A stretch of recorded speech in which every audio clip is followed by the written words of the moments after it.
ചൂര, 2 ചൂരയും 3 ചെങ്കലവ. ചെമ്പല്ലി എന്ന് പറയും, ചെങ്കലവ എന്ന് പറയും. അപ്പോൾ ഇത് വലിയ നല്ല ചെങ്കലവ.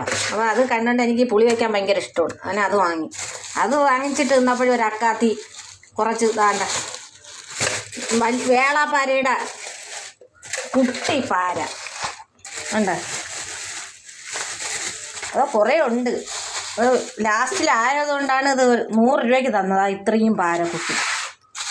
എന്നെ അറിയണവരൊക്കെ ഞാൻ മറ്റേ റോഡിൽ മലക്കറി കച്ചവടം ചെയ്തുകൊണ്ടിരുന്നപ്പോഴൊക്കെ സ്ഥിരം വാങ്ങുമായിരുന്നു അവരിൽ നിന്ന്. അപ്പം അതുകൊണ്ട് പരിചയം ഉള്ളതുകൊണ്ടാണ് എനിക്ക് ഇത്രയും തന്നത്. വേളാപ്പാരയുടെ കുട്ടിയാണ്. ഇത് കടലിൽ കിടന്ന് വലുതാവാൻ സമ്മതിക്കില്ല. നമ്മളെ നാട്ടിൽ ചെറിയ വലയിട്ട് പിടിക്കണത് കൊണ്ടാണ് ഈ കുഞ്ഞു മീനുകൾ അത്രയും കൂടെ കയറി വരുന്നത്. ചിലപ്പോൾ രാജ്യങ്ങളിലെ കണക്ക് വലിയ വലയിട്ടാണ് പിടിച്ചിരുന്നെങ്കിൽ ഈ മീനൊക്കെ അവിടെ കിടന്ന് വലുതായ എന്തുമാത്രം മീനുകൾ വലുതായി നല്ല ഇതിൽ ഒരുപാട് കിട്ടുമായിരുന്നു. അപ്പോൾ ഒരുപാടുണ്ട്. ഇതാ കണ്ട 100 രൂപയ്ക്ക് ഇതാ ഒരുപാടുണ്ട്. വേളാപ്പാരയാണ്, വേളാപ്പാരയുടെ കുട്ടിപ്പാര.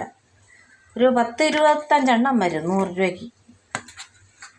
കണ്ടപ്പോൾ ഭംഗിയുണ്ട്, ഞാനങ്ങ് വാങ്ങി.